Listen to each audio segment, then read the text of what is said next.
If you subscribe to the following rationale, then the message that follows is for you. God is not hiding from us.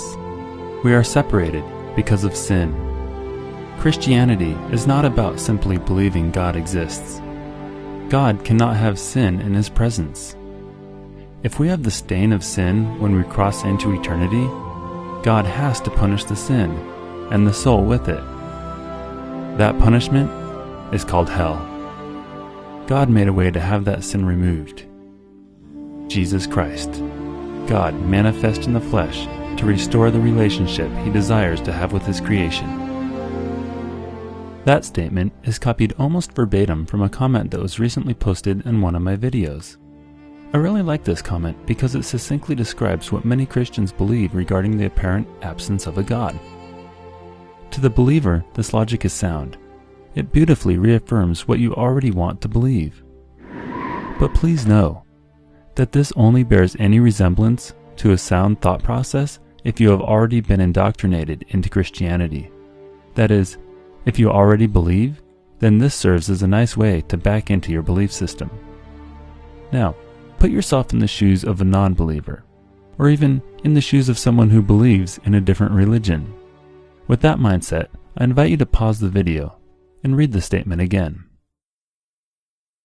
I hope that you found a new perspective when you read it in that state of mind.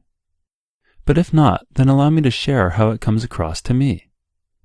As a non-believer, this is 100% pure nonsense. It is nonsense at the same level as a leprechaun specialist explaining all of the details of what leprechauns are doing in their hiding places and why they seem to disappear whenever we shine light on them.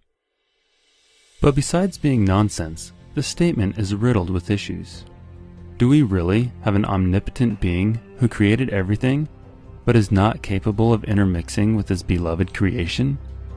He created everything, but most of what He created was so terrible that He cannot even go near it? Not only that, His creation is so bad that He has to burn it, torture it, and make it suffer. Forever. What a colossal failure.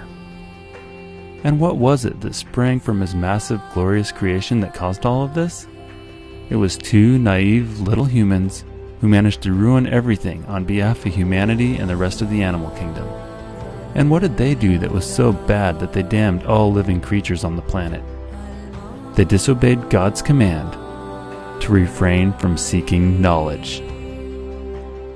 Look at this statement again. Do you really believe this? Is this the root of your core values? What drives your actions, your way of life? If so, if you actually believe this, then what in the hell are you doing? How could you not spend every waking minute of every day trying like a madman to save everyone from everlasting torture? If you believe in hell, then you are morally obligated to grab people in the street, shake them by their shoulders, and make them hear your message. You should spend all of your free time knocking on doors and making people believe. You should never, ever pass up an opportunity to find out who is Christian and who isn't, and to start saving those who are not.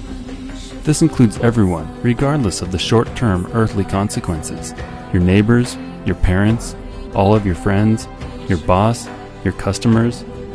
If you let them suffer in hell forever because you are too lazy or too scared to save them, then you are a moral failure. Now, I'm an atheist, and I hate being proselytized to.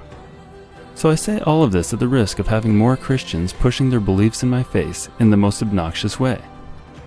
But I don't think I have to worry about that, because most of you won't do anything about it, because most of you don't really believe. Seriously, if you really did believe, then you would have already been doing it.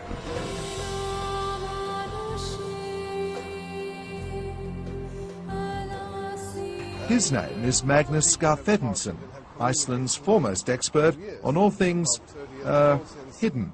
We have on file, and I have met witnesses that have been invited into these stones. And inside there is a farm with kitchen and tables and chairs and everything. And they drink coffee there and eat pancakes, and everything was very natural. We don't have any logic explanation to this. This simply is and happens, and thousands of Icelanders have communications with these beings. Despite his knowledge and enthusiasm, Magnus has none of the psychic powers required to see those who dwell in these rocks. Well, you can just imagine, being the expert in elves and hidden people for 23 years, always have to talk with second-hand witnesses.